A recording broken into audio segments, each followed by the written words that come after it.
दोस्तों, सुबह का नमस्कार। मैं अरविंद कुमार यादव एक दफ़े फिर आप लोगों के आगे जटिल मुद्दे, जटिल समस्या को लेकर आपके सामने आया हूँ। दोस्तों, कहने तो बहुत कुछ कहा जा सकता है कि हमारा देश कितने विकास की ओर बढ़ रहा है, मगर सच्चाई किलोमीटर के हिसाब से दूर है। सच्चाई किलोमीटर के हिसाब से दूर क्यों है, इसका जानना विशेष जरूरी है। आज हमारे देश में महंगाई का बम फट गया है। जैसा कि मैंने अपने पिछले वीडियो में कहा था कि हमारे प्रधानमंत्री जी ने अपील किया है कि सोना मत खरीदिए, पेट्रोल डीजल का कम इस्तेमाल कीजिए और मेट्रो का इस्तेमाल कीजिए। अगर सामान मंगाना है तो रेलवे का इस्तेमाल करिए। तो दोस्तों, ये क्यों कहा गया है, ये सोचने वाली बात है। कुछ लोग तो मेरी बात को नजरअंदाज करते हैं, मगर आप लोग गौर से सुनिए और वीडियो को पूरा देखिएगा। हो सकता है कि मैं पूरी तरीके से आपको संतुष्ट ना कर सकूं, मगर 50% तो मैं आपको जरूर संतुष्ट करूंगा। आज से दूध में 2 रुपए लीटर बढ़ा दिया गया। पेट्रोल के भी रेट बढ़ गए।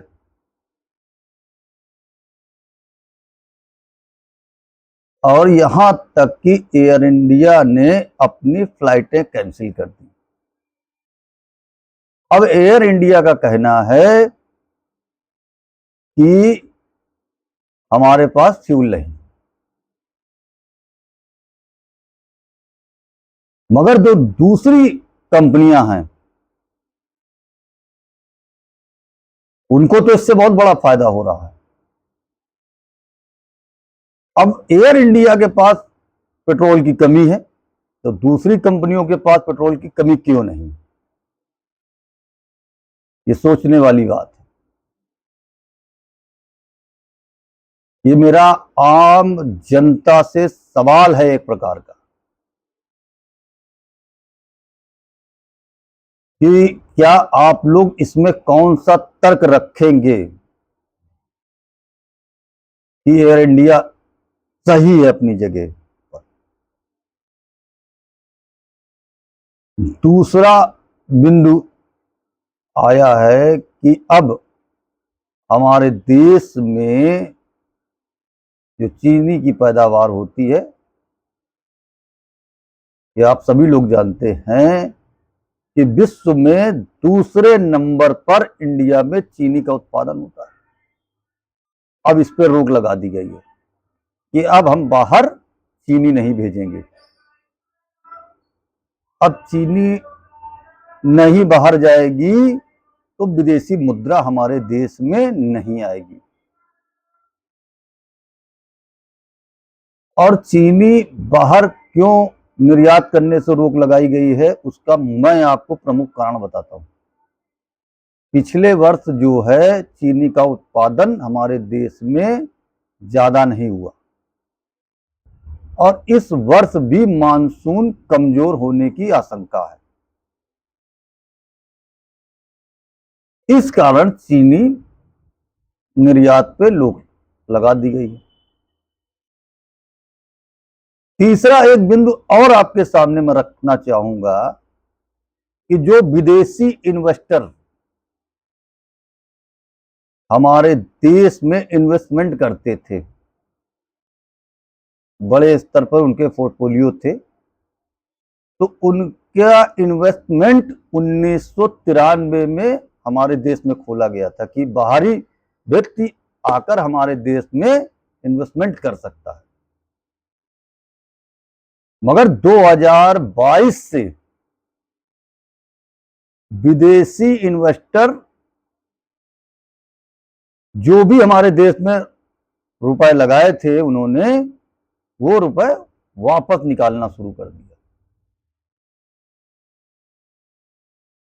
अब जब विदेश के लोग हमारे देश में इन्वेस्टमेंट नहीं करेंगे तो इसका खामियाजा किसको उठाना पड़ेगा, ये आप लोगों से मैं पूछना चाहता हूं।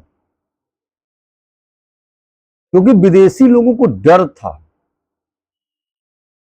कि भारत की अर्थव्यवस्था गिरती चली जा रही है और यहां पे हमारे रुपए डूब जाएंगे। अब जब विदेशी इन्वेस्टर हमारे देश में इन्वेस्टमेंट नहीं करेंगे तो विदेशी कंट्री क्योंकि डॉलर जो है वो हमारे देश में नहीं आए।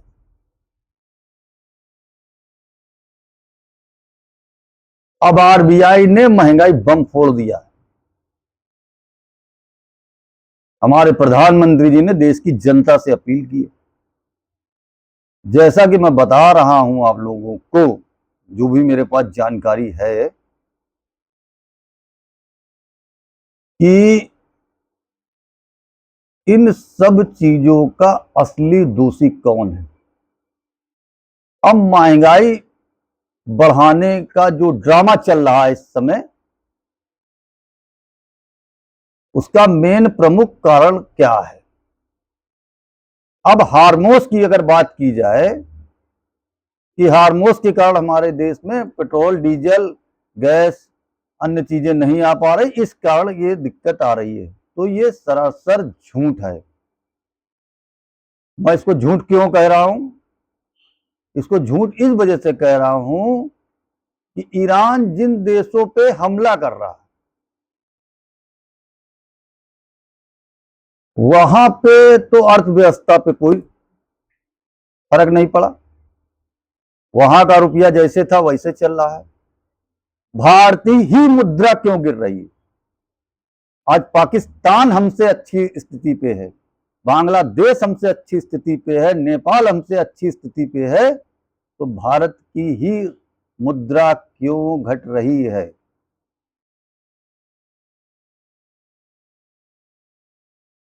ये सवाल आम जनता को उन नेताओं से पूछना चाहिए जिनको हम लोगों ने अपना आका बनाकर बैठाया है कुर्सी पे। गोदी मीडिया तर्क करती है कि सोना नहीं खरीदना चाहिए, उन्होंने हमारी सरकार के फेवर में अपने जुमले पढ़ना शुरू कर दिए। अरे दोस्तों, सोना खरीदता कौन है, इन्वेस्टमेंट करता कौन है, विदेश की यात्रा करता कौन है। हम लोग जो मिडिल क्लास के लोग हैं, सोना कब खरीदते हैं, विदेश की यात्रा कब करते हैं, इन्वेस्टमेंट कब करते हैं, जब हमारी इनकम ज्यादा होती है। मगर दोस्तों 80% लोग 15,000 रुपए से कम सैलरी पर नौकरी करते हैं। तो 15,000 रुपए सैलरी वाला व्यक्ति इन्वेस्टमेंट नहीं खरीद कर सकता, शेयर मार्केट नहीं खरीद सकता, एफडी नहीं करा सकता, मकान नहीं बनवा सकता, गोल्ड नहीं खरीद सकता, वो कुछ भी नहीं कर सकता। और विदेश जाने की बात तो किलोमीटर के हिसाब से हम लोग भूल ही जाएं। हम लोग की जो सैलरी है उसमें बच्चों की फीस जमा हो जाए, घर में राशन भरवाते हैं, मकान का किराया देते हैं, हम लोगों की जिंदगी बस इसी में घूमती है। और कोई जटिल बीमारी अगर परिवार में हो जाए तो उसके लिए भी हम लोग पास बैंक बैलेंस नहीं होता है। हम अब रही बात, सरकार ने जो ये बम फोड़ा है, महंगाई बम, इसकी अगर हम लोग बात करें तो जब 2 महीने बाद अगर महंगाई बढ़ेगी तब ये कहेंगे कि हमने देखो पहले से इसको किया था और ये महंगाई पहले से चल रही है, ये आज की नहीं है।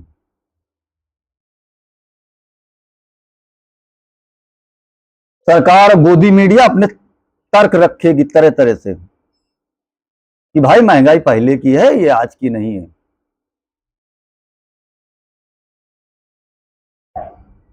तो आप लोगों को भी सोचना चाहिए। मेरा तर्क सरकार की बुराई करना नहीं है, मेरा केवल ध्येय इतना है कि आज जब देश के बड़े बड़े अर्थशास्त्री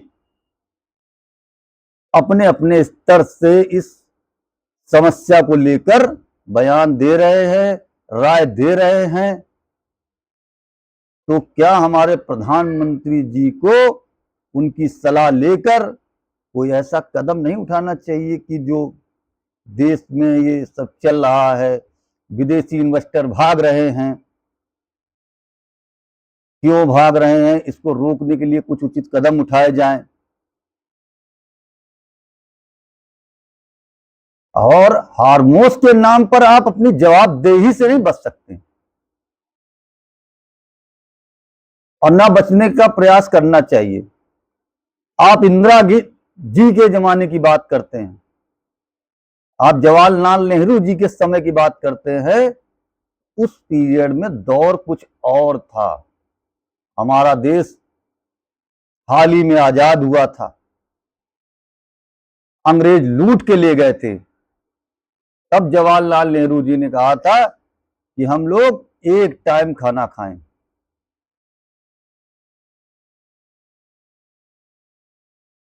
तो दोस्तों, आप लोगों को क्या लगता है?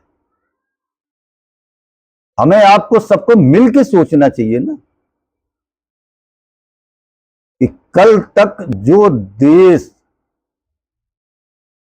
हमसे छोटे थे, हम पे आश्रित थे, आज उनकी मुद्रा हमसे बेहतर स्थिति में क्यों जा रही है?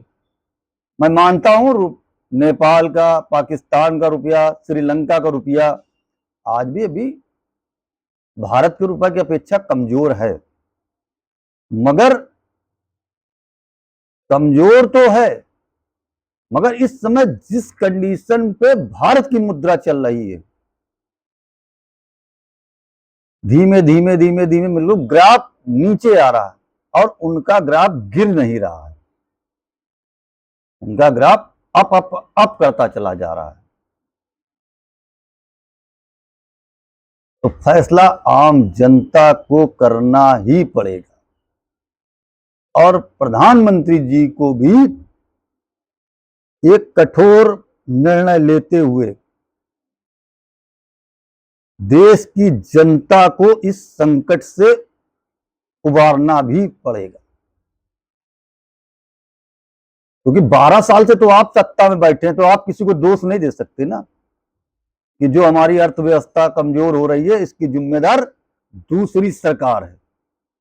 आप भी हैं, क्योंकि 12 साल से आप सत्ता में बैठे हैं, तो दूसरी पार्टियों को दोष ना दें, आप स्वयं में सुधार करें इन चीजों का, महंगाई पे रोक लगाएं, क्योंकि महंगाई की मार अडानी अंबानी नहीं झेलेंगे, उनको तो आपके द्वारा बहुत ज्यादा संरक्षण मिला हुआ है। महंगाई की मार केवल एक आम आदमी झेलेगा, मिडिल क्लास फैमिली का झेलेगा, निचले स्तर का व्यक्ति झेलेगा, आप नहीं झेलेंगे। तो हाथ जोड़ के मेरा प्रधानमंत्री जी से निवेदन है कि देश भर के जो अर्थशास्त्री इस समय सलाह दे रहे हैं, उनकी बातों को सुने, समझें और प्रयास करें कि हमारी अर्थव्यवस्था सुधर जाए। तो दोस्तों, आप लोगों को क्या कहना है ये आप लोग शेयर और कमेंट करके, लाइक करके बताने का प्रयास करें। मुझसे जितना हो सकता है मैं उतना ही चर्चा आप लोगों के साथ में करता हूं। मैं जानता हूं कि कुछ लोग मेरी बातों को नजरअंदाज करते हैं, मगर आई डोंट केयर। मैं जनता के मुद्दों की बात करता हूं, राजनीति की बात नहीं करता हूं। इस सबसे पहले मैं उन लोगों को बता दूं, भक्ति अपनी जगह है और देश अपनी जगह है। और दोस्तों, जब देश की बात आएगी तो सबसे पहले हम देश को चुनेंगे, अंधभक्ति को नहीं चुनेंगे। मैं भारत का एक आम नागरिक हूं, देश मेरे लिए सबसे ऊपर है। जय हिंद, जय भारत।